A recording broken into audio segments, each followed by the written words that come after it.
Well, joining me in studio now is Jeremy Saltan, a political advisor to Naftali Bennett's Yamina party.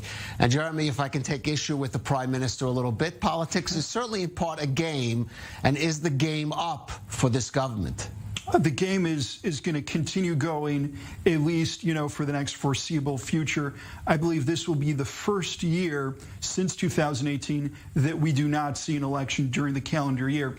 We have this time period that starts tomorrow, goes until the end of July, in which we will have votes. But once we survive that patch, if you will, of the next 8 weeks or so, we end up in a 3-month recess. We don't come back till after the Jewish high holidays. We're talking about the end of October.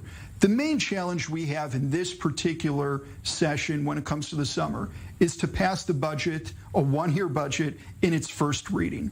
If we're able to go ahead and just do that one task, all of the other stuff is just gravy. And I feel that we will be able to do that, advance it, and kick, if you will, the ball down the line until we get to that point where we're able to spend time figuring out ways to expand this coalition once again. Well, I think most people would agree with you. It's not the first reading of the budget that would topple this government. But I had Amichai, your old colleague, Amichai Chikli, party colleague, in that seat last week, who agrees. He thinks within Yamina is now sort of stabilized. The weak link, he says, is, as Owen says, the Ram party.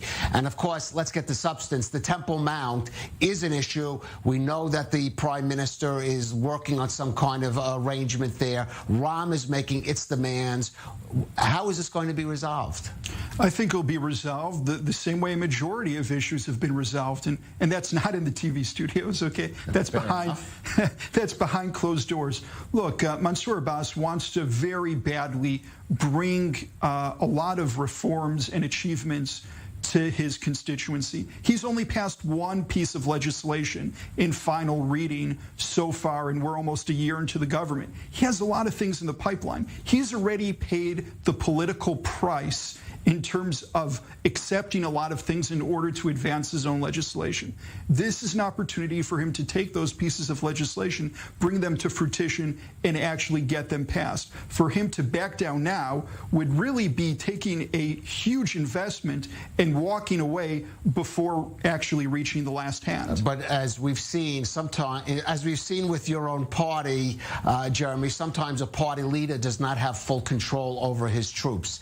And there are members of the Ram party who seem to hold more radical views than Mansour Abbas does. I mean, is he going to be able to carry all of those people? I mean, one of them, just out of a protest, may decide not to support that first reading of the budget because either of the Temple Mount issue or now the government's intention to approve, for example, new building in the West Bank and Judea and Samaria settlements. I mean, those particular people that you're talking about, they're the ones that authored a lot of those pieces of legislation that are stuck at the moment. Look, politics is a place where you try to get things done. If you decide that you don't want to be a player and you don't want to be a part of the game, then you're not going to be able to get anything out of the game. The more problematic members, as you would call them, within the Ram party, they have pieces of legislation that are currently at the committee tables. We can advance them, bring them to the plenum, and advance them into law and, give them actual achievements to go when we ever do have elections to their own constituency, or they can be the very reason that they never advance anything. I think a majority of people, when you look at it and you look at the track record of the last year, are willing to make a deal. And again, it might not happen here. We'll have lots of great conversations about what people might do or what they might not do. But look, no one gave this government 2 weeks. I remember when we were sitting in Knesset during the inauguration, you guys didn't even know if we were going to be able to get the opening vote and get sworn into office. So I would tell a lot of people who are trying to eulogize us to cool down a little bit. Any possibility Benjamin Netanyahu still in the wings? Is there any possibility of some kind of deal cut between this government and the Likud, or let's be honest, with Benjamin Netanyahu? I don't see what kind of a deal could be made there. Look, the joint list, they're not going to join a coalition with Benjamin Netanyahu here. I don't see any way to get to 61 MKs supporting a Benjamin Netanyahu premiership. I mean, if you look actually at the no confidence motion that we're going to deal with tomorrow, the first test of this government, It's Yaakov Mergi from Shas who is the candidate for prime minister, because the Likud even realizes they can't get the joint list to get on board to try to support Netanyahu in returning to power.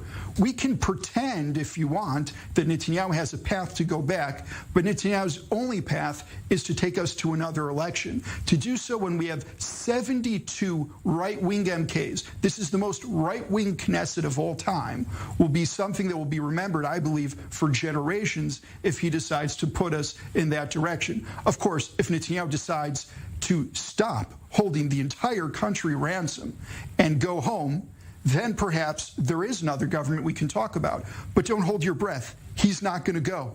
Okay, so we're going to continue in this same deadlock that we've been in for the last number of years. But like I said, unfortunately for the Likud, 2022 will not be an election year. We will get through the rest of this summer session starting tomorrow through the end of July, and then we will go back and do it again in October.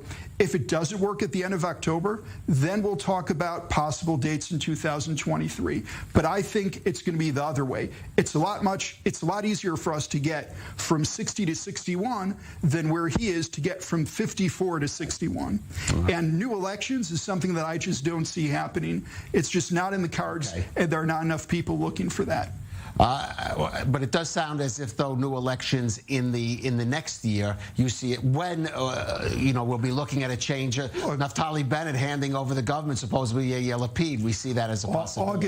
August 27th of 2023 is when the rotation is supposed to happen. Not that I'm counting the days that Bennett is still in office, but I'm saying even if we were to look in the type of situation where, if you will, the Netanyahu and opposition people are looking towards, where we have the budget go till the end of March and then we have a snap election, Bennett's going to be prime minister till August 27th of 2023 in most scenarios, especially if Ram decides to leave the coalition. Right, well, actually, we'll see if that's developed. But I have to say, you've defied the skeptics until now, Jeremy, here in the studio. We'll see if you keep that streak going up. Jeremy Saltan, thank you for joining us.